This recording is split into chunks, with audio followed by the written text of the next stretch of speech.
The most important thing you should know is about the portal vein anatomy and physiology. As I discussed, it could be prehepatic, hepatic and posthepatic. The major important thing you should know if it is prehepatic, whether it is non-cirrhotic portal fibrosis or extrahepatic portal vein obstruction. And we should know hepatic venous pressure gradient, which accurately detects the portal pressure. What is the anatomy of portal vein? So, portal vein is formed by the joining of splenic vein and the superior mesenteric vein.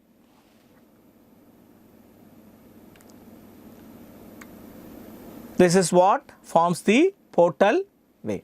Then divides into two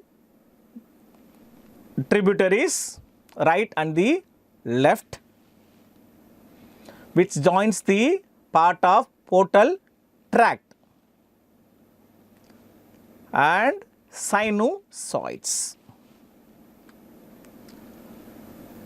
From there, through hepatic venules, hepatic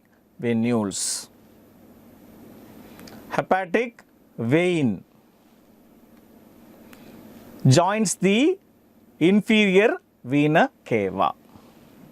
This is what is the anatomy of portal system, outflow system.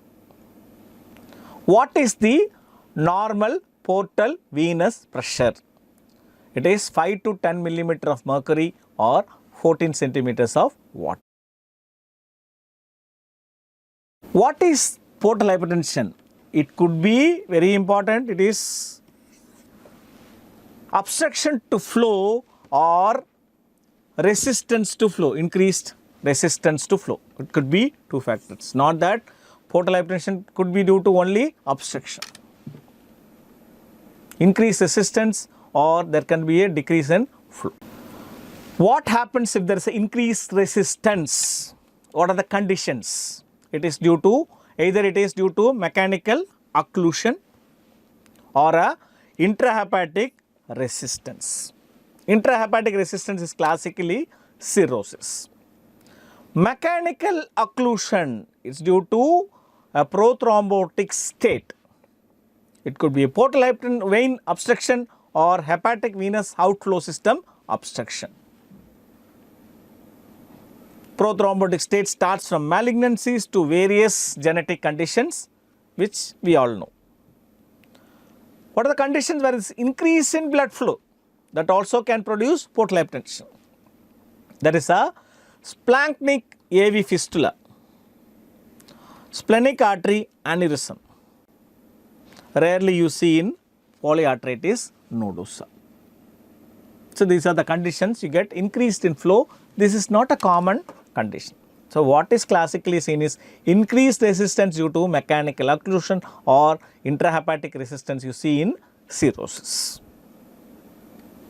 What are the types of portal hypertension? Prehepatic, intrahepatic and posthepatic. What happens in a prehepatic is portal vein and tributaries. In intrahepatic it is bile canaliculi and sinusoids. Posthepatic it could be hepatic vein, IVC or cardiac conditions also can produce posthepatic portal hypertension. So, there is occlusion, increased resistance, increased pressure and produces hypertension. That is what is the flow mechanism. Now,